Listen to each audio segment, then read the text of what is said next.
Assalamualaikum warahmatullahi wabarakatuh. Selamat datang para pembaca yang budiman. Pada kesempatan kali ini, saya akan membagikan sebuah kisah nyata yang dialami sebuah keluarga di Jawa Tengah. Cerita ini bukan sekedar kisah tentang rumah tua, melainkan kisah tentang bagaimana dendam keluarga bisa menjadi pintu bagi makhluk halus untuk masuk dan menghancurkan kehidupan manusia. Mari kita simak dengan hati yang terbuka dan tetap waspada. Malam itu, langit Jawa tampak mendung, tapi hujan tak kunjung turun. Angin yang bertiup pelan justru membawa hawa dingin yang menusuk hingga ke tulang. Di tengah hiruk-pikuk pesta pernikahan sederhana di sebuah desa, aku bertemu dengan sepasang suami istri paruh baya yang duduk tenang di sudut ruangan. Wajah mereka teduh, tapi sorot matanya menyimpan sesuatu yang dalam, seolah ingin berbagi rahasia lama yang sudah lama terkubur. "Mas, saya sering nonton cerita sampean. Saya ingin menceritakan sesuatu. Cerita ini bukan cerita biasa," ucap pria itu, memperkenalkan diri sebagai Pak Arman. Di sampingnya, sang istri, Bu Rina, hanya tersenyum tipis seolah menyetujui niat suaminya. Awalnya aku ragu, tapi ada getaran di nada suaranya yang membuatku ingin tahu lebih banyak. Mereka mengaku bahwa cerita yang akan disampaikan ini bukan untuk membuka aib siapapun. "Kami hanya ingin orang-orang tahu bahwa apa yang tampak di depan mata tak selalu seperti yang kita kira. Ada sesuatu yang jauh lebih besar, lebih gelap, dan mungkin lebih dekat daripada yang kita bayangkan," lanjut Pak Arman sambil menatapku lekat. Aku duduk lebih dekat, mencoba menangkap setiap detail kata-katanya. "Kalau sampean tidak keberatan, saya akan ceritakan dari awal," katanya pelan, hampir seperti bisikan. Malam semakin larut, dentingan piring dan senda gurau para tamu mulai memudar, tapi jantungku justru berdegup semakin cepat. Ada sesuatu yang akan terungkap malam itu, sesuatu yang mengusik logika, menghancurkan batas antara nyata dan gaib, antara manusia dan makhluk halus. Pak Arman menarik napas panjang, lalu memulai ceritanya. "Dulu, di tahun 95, saya jatuh cinta pada seorang gadis sederhana, namanya Sari. Dan sejak saat itu, aku terseret dalam kisah panjang yang penuh amarah, dendam, dan gangguan makhluk tak kasat mata yang ingin menghancurkan rumah tangga mereka. Namun sebelum semuanya terkuak, aku ingin bertanya padamu, pernahkah kau bertemu seseorang yang kau kenal, tapi dia bukanlah orang yang sebenarnya? Atau mungkin yang pulang ke rumahmu malam itu bukanlah keluargamu?" Namanya Arman, seorang pria yang lahir dan besar di sebuah kota kecil di Jawa Tengah, di mana orang-orang mengenalnya sebagai anak dari keluarga terpandang. Ayahnya seorang pensiunan pegawai negeri yang disegani. Ibunya wanita sederhana namun tegas. Keluarga Arman hidup berkecukupan, rumah mereka besar dan berada di pojok desa, dikelilingi pagar besi tinggi yang selalu tergembok rapat. Ia adalah anak bungsu dari 3 bersaudara. 2 kakak perempuannya, Lestari dan Sinta, telah lama menikah dan menetap jauh. Yang satu di Kalimantan, satunya lagi di Jakarta. Arman tumbuh menjadi pria yang teguh pendirian. Ia bekerja sebagai karyawan ekspedisi di pelabuhan, sering bergelut dengan jadwal kerja tak menentu, kadang pagi, kadang malam. Namun di balik kesibukannya, ia dikenal sebagai pribadi yang lembut dan jarang marah. Hidupnya mulai berubah ketika ia bertemu Sari, seorang gadis dari keluarga sederhana. Ayah Sari adalah pedagang kecil di pasar kampung, ibunya sudah lama meninggal dunia. Sari tumbuh sebagai perempuan yang lembut, ramah, dan penuh kesabaran. Meskipun mereka berasal dari latar belakang yang berbeda, Arman dan Sari saling jatuh cinta dan menjalani hubungan dengan serius. Kisah cinta mereka tak berjalan mulus. Ketika Arman memperkenalkan Sari kepada orang tuanya, penolakan langsung menghantam. Ibunya menolak mentah-mentah, seolah ada keyakinan yang sudah tertanam bahwa Sari bukan perempuan baik-baik.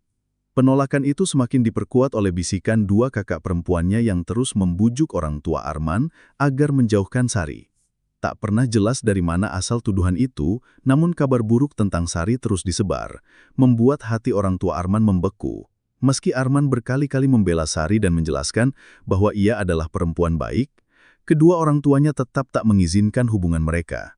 Namun cinta Arman dan Sari terlalu dalam untuk dihentikan. Tanpa restu keluarga, mereka akhirnya memutuskan menikah secara sederhana. Hanya segelintir keluarga yang hadir, sebagian besar dari pihak Sari. Orang tua Arman tak datang, begitu pula dua kakak perempuannya yang seolah tak peduli. Di hari pernikahan itu, senyum Sari tampak getir, matanya berkabut menahan luka.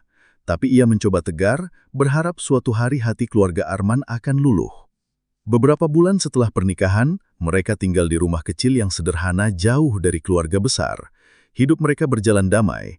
Sari mengandung dan melahirkan anak perempuan pertama yang mereka beri nama Rani. Namun tak lama setelah kelahiran Rani, kabar duka datang. Ayah Arman meninggal dunia.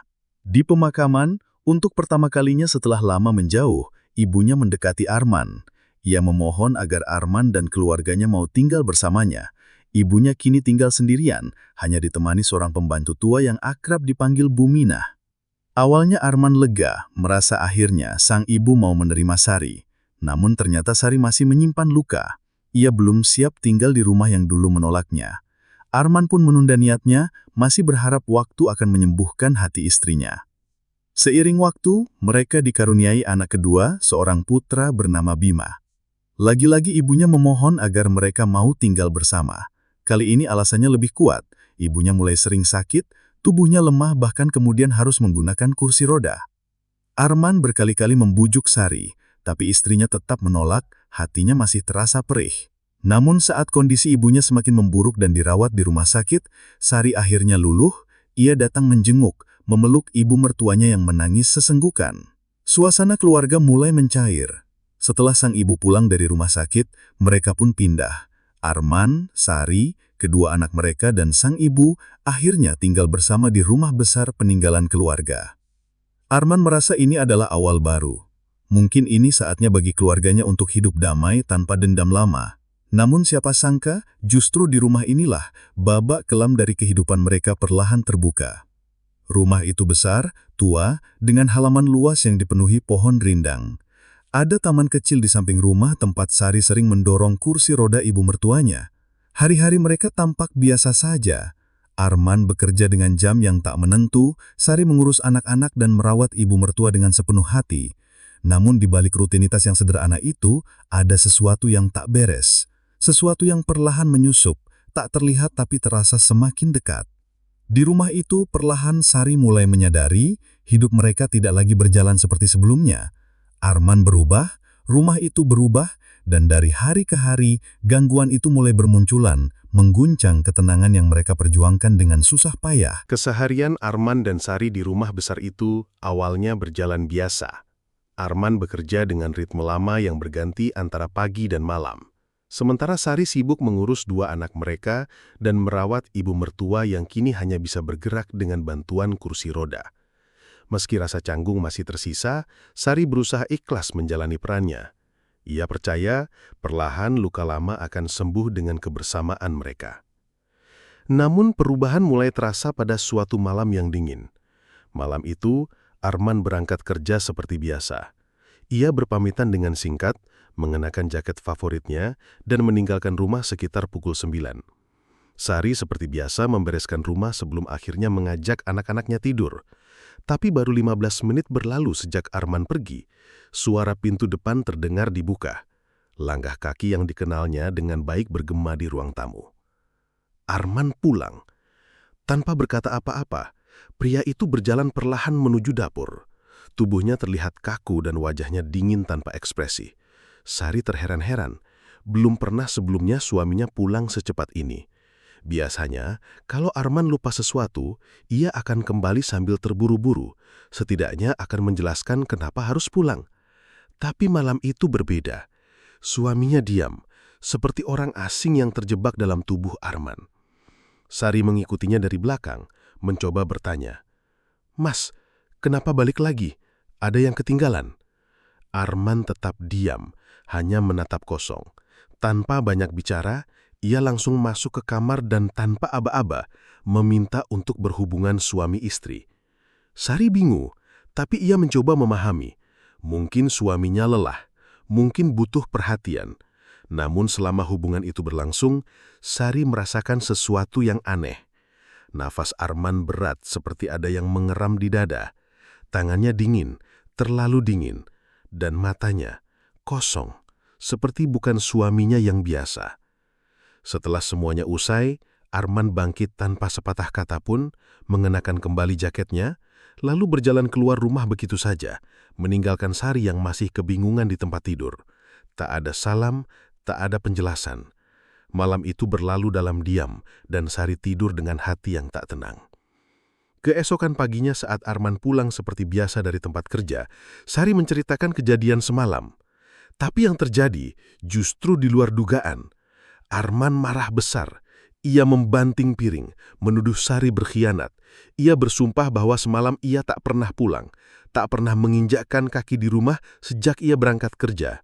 Wajahnya merah padam, nadanya penuh amarah, seolah ia benar-benar yakin bahwa Sari telah memasukkan laki-laki lain ke dalam rumah mereka. Sari terdiam. Ia tahu persis siapa yang ia temui semalam. Itu Arman, wajahnya, pakaiannya, bahkan aroma parfumnya. Tapi mengapa suaminya menyangkal seakan tak pernah ada di rumah? Malam itu menjadi awal dari serangkaian kejadian ganjil yang mengusik kehidupan mereka. Arman semakin sering marah tanpa sebab. Sari semakin sering mendapati suaminya pulang di waktu-waktu tak wajar. Dan setiap kali ia menceritakan kejadian itu keesokan harinya, Arman selalu menyangkal dan marah besar. Sejak mereka tinggal di rumah itu, keseimbangan hidup yang selama ini mereka perjuangkan mulai runtuh. Gangguan yang awalnya tampak seperti kesalahpahaman sederhana, perlahan berubah menjadi benang kusut yang mengikat mereka dalam lingkaran kecurigaan, ketakutan, dan teror yang tak kasat mata. Sosok yang menyerupai Arman kian sering datang, membawa hawa dingin dan bau aneh yang menusuk, tak lagi seperti manusia. Dari malam itu, Sari mulai sadar, mungkin yang pulang selama ini bukan suaminya. Sejak malam itu, hidup Sari tak pernah lagi tenang. Arman semakin sering pulang tiba-tiba di malam hari.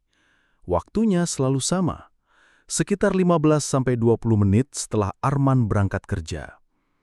Setiap kali Arman muncul, ia selalu bersikap dingin, nyaris tanpa emosi, dan hampir selalu meminta untuk berhubungan suami istri tanpa sepatah kata. Sari, yang semula mencoba mengabaikan keanehan itu, mulai merasa ada sesuatu yang sangat salah. Apalagi setiap keesokan harinya, Arman selalu menyangkal dan menuduh Sari berselingkuh. Yang membuat Sari semakin takut, setiap Arman datang, ia selalu membawa bau aneh. Kadang bau anyir, kadang bau seperti hewan basah. Bahkan terkadang tercium aroma rebus, bau yang menurut orang Jawa sering dikaitkan dengan kehadiran makhluk halus.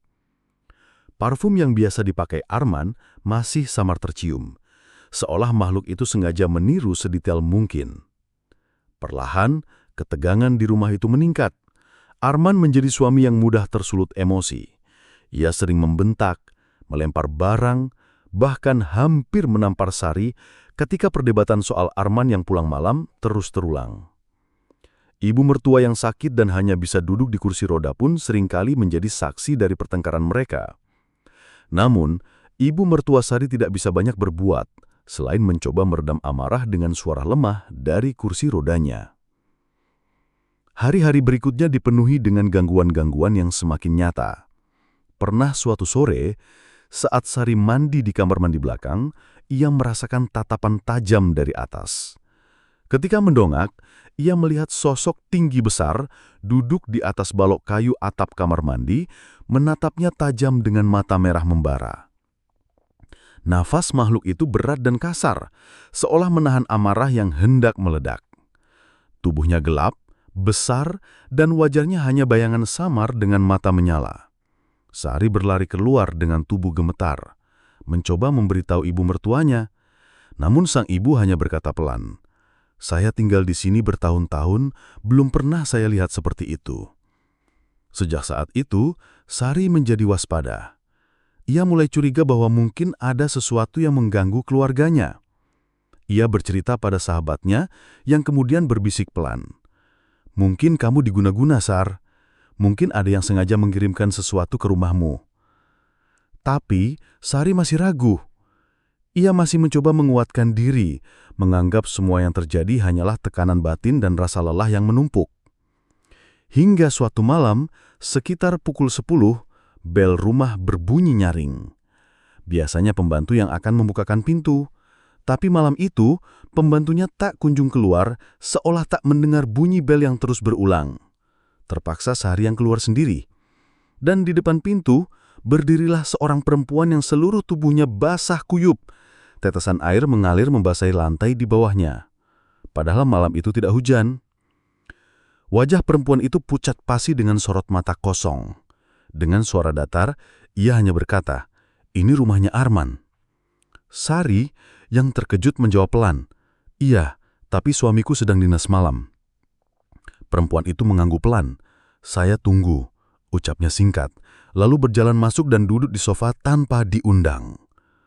Sari mundur perlahan, hatinya berdegup kencang. Ia mencoba berpikir jernih, membuatkan teh untuk tamunya, meski dalam hati ia dilanda ketakutan. Ia bertanya-tanya, siapa perempuan itu? Kalau memang kenalan Arman, kenapa suaminya tak pernah bercerita? Ataukah mungkin perempuan itu selingkuhannya? Namun ketika Sari kembali ke ruang tamu dengan secangkir teh, perempuan itu sudah lenyap. Di sofa hanya tersisa bekas basah yang menetes ke lantai. Sari keluar, memeriksa pagar, dan menemukan gembok pagar masih terkunci rapat seperti semula. Ia membangunkan pembantu rumah tangga dan bertanya, "Mbak, tadi dengar suara bel?" Pembantunya menggeleng. "Nggak dengar sama sekali, Bu. Saya belum tidur kok." Esok paginya Sari mencoba mengadu pada Arman. Tapi seperti biasa, yang ia dapatkan hanyalah amarah dan bentakan. Arman menuduhnya mengada-ngada, menuduhnya mencari alasan untuk membenci rumah itu. Bahkan Arman sempat membanting barang-barang di depan ibu mertuanya yang panik berusaha melerai. Sejak kejadian itu, gangguan semakin sering datang. Sosok Arman yang palsu makin sering muncul. Bau hewan dan aroma rebus menjadi semakin akrab di hidung Sari. Kadang, saat tidur ia mendengar langkah kaki berkeliling rumah. Kadang ia melihat sosok perempuan berambut panjang berjalan pelan di lorong rumah, lalu menghilang di balik pintu yang tertutup. Puncaknya, saat anak kedua mereka, Bima yang baru berusia 2 tahun, tiba-tiba kerasukan. Malam itu, Sari dan Arman terbangun dengan suara geraman dari kamar anaknya. Ketika mereka mendekat, Bima terlihat menggigil sambil menggeram seperti binatang. Matanya terpejam, namun tubuhnya menegang, seolah menahan sesuatu. Sari mencoba membangunkannya, memeluk, menggoyangkan tubuh kecilnya, namun Bima terus menggeram, semakin keras. Tiba-tiba, suara Bima berubah, menjadi suara berat dan dalam, suara seorang pria dewasa. Dengan mata yang mendadak terbuka lebar, ia menatap orang tuanya dengan tajam, lalu berteriak, "Minggir, ini rumahku!" Arman yang panik segera berlari keluar memanggil tetangga dan seorang ustadz. Ustadz itu segera datang dan menenangkan Bima dengan doa-doa dan ayat suci. Setelah ritual panjang, Bima akhirnya tenang. Namun ucapan sang ustadz membuat Arman dan Sari terdiam. "Keluarga jenengan sedang diganggu, Pak. Sejak saya masuk rumah ini, saya sudah melihat ada banyak makhluk yang tidak seharusnya berada di sini. Ada perempuan duduk di pohon, anak kecil berlarian tanpa celana, dan sosok besar yang terus mengawasi dari atap." Arman dan Sari saling pandang, mulai menyadari bahwa semua yang mereka alami bukan lagi kebetulan. Ada yang dengan sengaja mengirimkan makhluk-makhluk itu mencoba memporak-porandakan rumah tangga mereka. Dan yang paling mengejutkan, ustadz itu berkata, "Saya melihat sosok hitam besar itu, dia menempati tubuh Pak Arman. Ada yang tinggal di tulang punggung dan di kepalanya. Jin itu menumpang di tubuh jenengan." Malam itu, ketakutan yang selama ini hanya dirasakan oleh Sari, akhirnya menjadi kenyataan yang tak terbantahkan. Mereka kini terjebak dalam pusaran teror yang semakin sulit dilepaskan. Setelah malam itu, rumah besar yang mereka tempati tak lagi terasa seperti rumah. Sari hidup dalam ketakutan yang terus menggerogoti, sementara Arman perlahan kehilangan kendali atas dirinya sendiri. Ia menjadi lebih cepat marah, semakin sering mengucapkan kata-kata kasar, dan yang lebih mengerikan, ia mulai lupa pada kejadian-kejadian yang baru saja dilaluinya. Setiap Sari mengingatkan tentang amarahnya semalam, atau kejadian aneh yang ia lakukan, Arman selalu menyangkal. Seolah ada dua sosok yang saling bertukar tempat dalam tubuhnya. Sosok Arman yang lembut dan sosok yang mengerikan, yang mengaku sebagai dirinya, namun membawa hawa dingin dan aroma yang memualkan. Keputusan besar akhirnya diambil. Sari memohon agar mereka pindah dari rumah itu. Ia tak tahan lagi hidup dalam lingkaran kengerian yang tak berujung. Ia tak menolak untuk tetap merawat ibu mertuanya. Bahkan ia mengusulkan agar ibu mereka dibawa serta. Tapi Arman menolak keras. Menuduh Sari hanya mencari alasan untuk kabur. Hanya ingin meninggalkan tanggung jawab. Amarah Arman semakin membuncah. Sampai suatu hari, ia mengucapkan kata-kata yang menampar batin Sari. Kamu ingin pergi supaya bisa bebas. Supaya kamu bisa bertemu laki-laki yang kamu selundupkan tiap malam itu kan? Sari hanya menangis. Tak sanggup lagi melawan tuduhan yang tak masuk akal. Ia tahu suaminya sedang dikuasai sesuatu yang bukan dirinya. Ia tahu sosok yang sering pulang malam itu bukan Arman yang ia kenal, tapi ia kehabisan tenaga untuk meyakinkan suaminya. Malam-malam mereka semakin gelap. Sari sering melihat perempuan berambut panjang berjalan mondar-mandir di depan kamarnya. Sosok itu kadang muncul di tangga, kadang duduk termenung di sudut ruangan.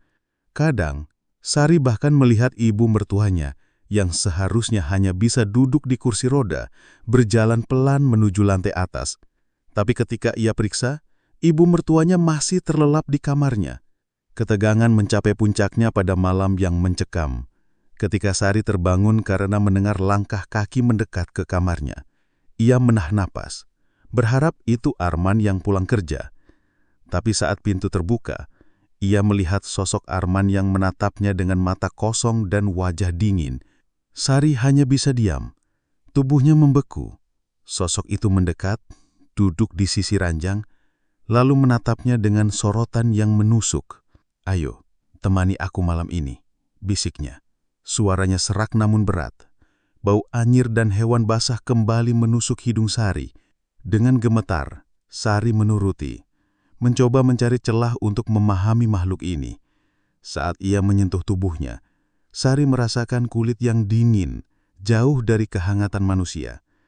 Nafasnya berat, kasar, seperti binatang yang terperangkap di dalam dada Arman. Tapi malam itu berbeda. Setelah semuanya selesai, makhluk itu tak langsung pergi. Ia duduk lama di tepi ranjang, menatap Sari yang mulai menitikkan air mata. Aku suka di sini, ucapnya datar. Aku akan tetap di sini. Sari mencoba memberanikan diri, bertanya dengan suara pelan.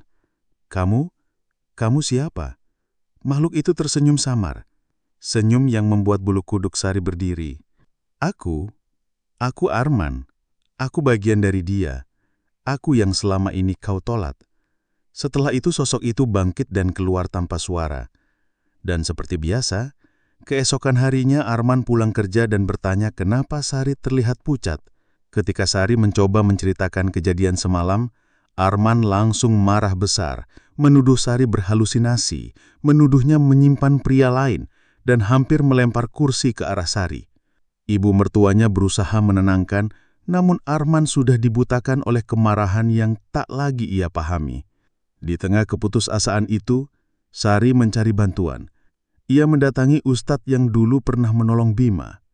Kali ini, sang ustadz datang dengan persiapan yang lebih matang. Ia membawa beberapa orang untuk mengadakan doa bersama dan melakukan pembersihan rumah. Namun saat proses ruqyah dimulai, Arman tiba-tiba berubah. Ia menatap tajam para ustadz, tubuhnya bergetar, kemudian ia berteriak dengan suara berat dan kasar yang tak seperti suaranya. Arman memberontak, melempar barang, mendorong siapa saja yang mencoba mendekat. Aku tidak mau keluar. Ini tubuhku. Aku diundang kemari. Aku diterima kemari. Aku bagian dari keluarga ini. Beberapa orang mencoba menahan tubuh Arman yang mengamuk. Suaranya berubah-ubah. Kadang terdengar seperti Arman, kadang seperti suara pria asing yang berat dan penuh dendam. Aku dikirimkan. Aku dibawa ke sini. Aku disuruh menghancurkan rumah ini. Aku tidak akan pergi sebelum dia hancur. Ustadz memimpin doa dengan suara lantang, membaca ayat-ayat suci dengan penuh kekuatan. Arman meronta seperti orang kesurupan, matanya melotot liar, keringat membanjiri tubuhnya. Sosok yang selama ini menguasai tubuh Arman mulai mengucapkan kata-kata yang menyebutkan asalnya. "Aku dari Kalimantan. Aku datang karena saudaramu mengundangku. Aku dikirimkan oleh darahmu sendiri." Semua yang hadir terdiam. Ustadz terus melanjutkan bacaan hingga tubuh Arman terkulai lemas. Jatuh tak berdaya. Suara makhluk itu perlahan memudar, digantikan oleh isakan Arman yang terdengar seperti anak kecil. "Kenapa aku? Kenapa aku harus jadi sasarannya?" Arman menangis dalam pelukan Sari yang akhirnya tahu bahwa sumber semua gangguan itu berasal dari orang yang paling dekat dengan mereka. Dari sanalah semua benang kusut mulai terurai. Dan di titik itulah, Arman dan Sari berdiri di puncak pertarungan terbesar dalam hidup mereka. Berjuang melawan sesuatu yang selama ini bersembunyi di balik wajah yang mereka kenal. Setelah kejadian rukyah itu, tubuh Arman lemah selama berhari-hari. Ia seperti kehilangan separuh jiwanya. Nafasnya berat, matanya sayu, dan setiap malam ia selalu terbangun dalam ketakutan. Kadang ia berteriak, kadang ia menangis tanpa alasan. Ia merasa tubuhnya masih belum sepenuhnya bersih. Seolah-olah makhluk yang selama ini menguasainya masih bersembunyi, menunggu celah untuk kembali masuk. Ustadz yang menangani mereka menyarankan agar Arman dan keluarganya segera meninggalkan rumah itu. Rumah tersebut, kata sang ustadz, sudah terlanjur menjadi tempat yang nyaman bagi makhluk-makhluk yang dikirimkan. Meski telah dibersihkan, bekas jejak mereka tidak akan mudah hilang. Aura buruk dan pintu yang dulu dibuka dengan sengaja oleh pengirimnya tak mudah ditutup rapat. Sari pun membujuk Arman dengan sabar, mengajak ibu mertuanya untuk pindah ke rumah lama. Kali ini Arman tak lagi membantah. Ia menyadari bahwa selama ini ia memang dikuasai sesuatu yang membuatnya buta dan kasar pada istrinya. Dengan sisa tenaga dan rasa bersalah yang menumpuk, ia meminta maaf kepada Sari, kepada anak-anaknya, dan kepada ibu kandungnya. Beberapa hari kemudian, dengan bantuan keluarga dan tetangga, mereka resmi meninggalkan rumah besar itu. Mereka membawa ibu mertuanya ke rumah yang lama, rumah kecil tempat mereka dulu memulai segalanya. Sejak kepindahan itu, perlahan kehidupan mereka membaik. Tak ada lagi sosok Arman yang pulang di malam hari. Tak ada lagi perempuan basah kuyup yang tiba-tiba datang dan menghilang. Tak ada lagi langkah-langkah kaki yang membangunkan Sari di tengah malam. Namun, sisa-sisa gangguan itu tak sepenuhnya hilang. Sari masih beberapa kali melihat sosok-sosok bayangan lewat di depan rumah. Kadang ada orang tinggi besar melintas. Kadang ada perempuan berambut panjang berdiri di pojokan halaman. Tapi mereka tak berani mendekat.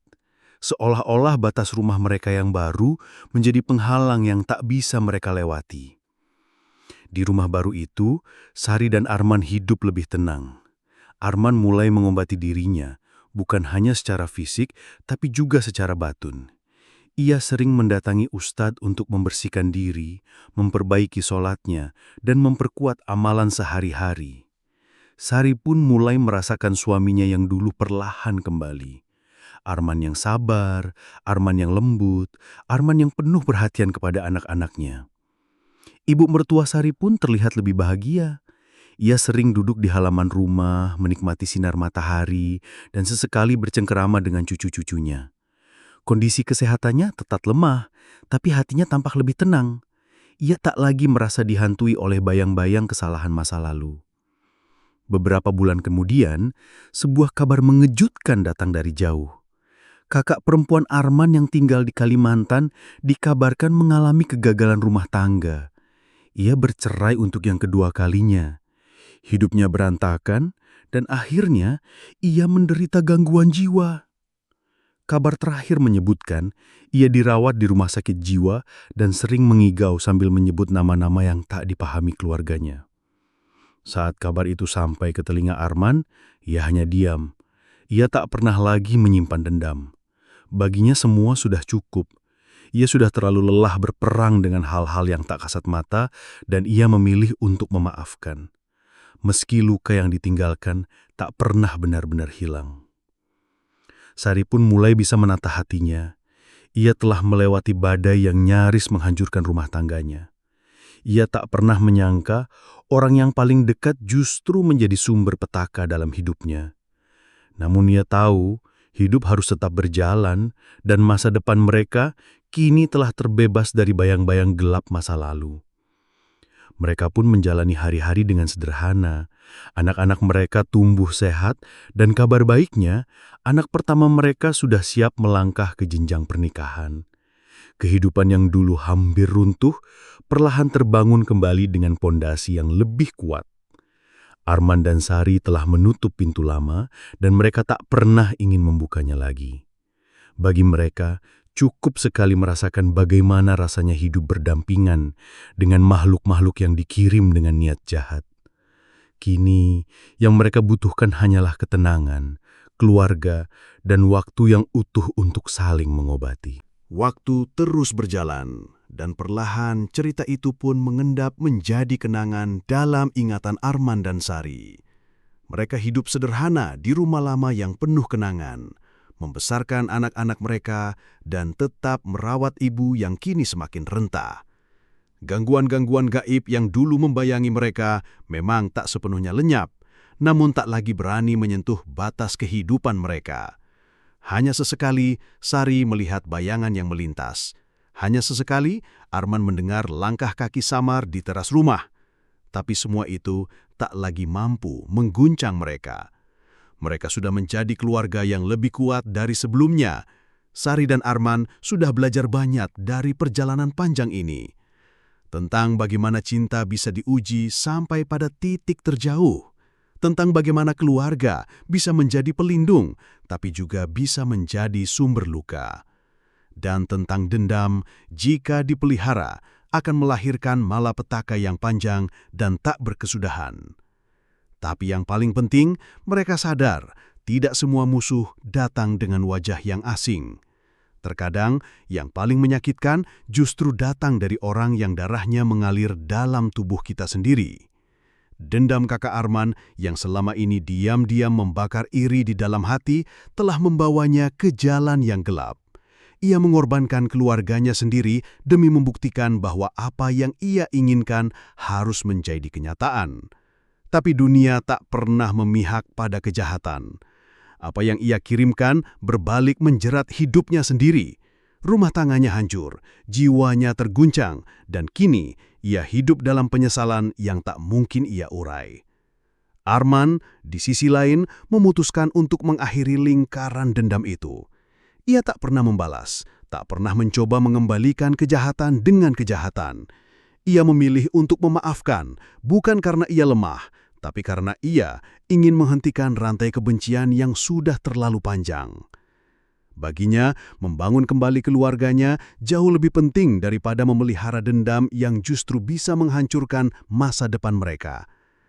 Tapi cerita ini meninggalkan satu hal yang sulit dihapus dari ingatan Sari. Suatu malam, beberapa tahun setelah semuanya berlalu, Sari duduk sendirian di ruang tamu. Anak-anaknya sudah tidur, Arman sedang bekerja, dan ibu mertuanya terlelap di kamarnya. Malam itu sunyi, hanya suara detak jam dinding yang menemani. Tiba-tiba, terdengar suara langkah kaki perlahan mendekat. Sari tertegun. Ia yakin semua pintu telah terkunci rapat dan ia tidak menunggu siapapun malam itu. Langkah itu berhenti di depan pintu rumah dan sesaat kemudian terdengar bel berbunyi, dentingan yang pernah ia kenali begitu rapat. Dengan hati yang berdebar, Sari berdiri, melangkah perlahan menuju pintu, mencoba menenangkan pikirannya. Mungkin hanya tetangga, pikirnya. Tapi ketika ia membuka pintu, tak ada siapapun di sana. Hanya udara dingin yang menyapa wajahnya, dan di lantai terlihat jelas bekas tetesan air yang berderet panjang, seolah seseorang yang basah kuyup baru saja berdiri di situ. Sari menatap kosong keluar pagar yang masih terkunci rapat. Belum sempat ia memanggil siapapun, suara lembut terdengar dari balik punggungnya. Aku kembali. Sari menoleh cepat, tapi ruang tamu kosong. Tak ada siapapun, hanya sofa yang sedikit basah meninggalkan noda air yang menetes ke lantai, seperti malam itu bertahun-tahun yang lalu. Mungkin makhluk itu sudah lama pergi, atau mungkin ia hanya bersembunyi, menunggu waktu untuk kembali mengetuk pintu. Cerita Arman dan Sari menjadi pelajaran bahwa kadang kita tak sepenuhnya bisa menutup rapat pintu-pintu yang sudah pernah terbuka, dan kadang sebagian dari mereka yang datang tak benar-benar pergi. Mereka hanya diam, memperhatikan, dan menunggu. Karena tidak semua perpisahan itu abadi, dan tidak semua pintu yang tertutup benar-benar terkunci.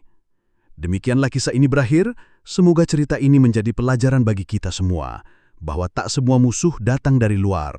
Terkadang bahaya terbesar justru datang dari orang yang kita panggil saudara. Jika menemukan hal-hal ganjil, jangan pernah meremehkan, karena tidak semua pintu yang tertutup benar-benar terkunci. Wassalamualaikum warahmatullahi wabarakatuh.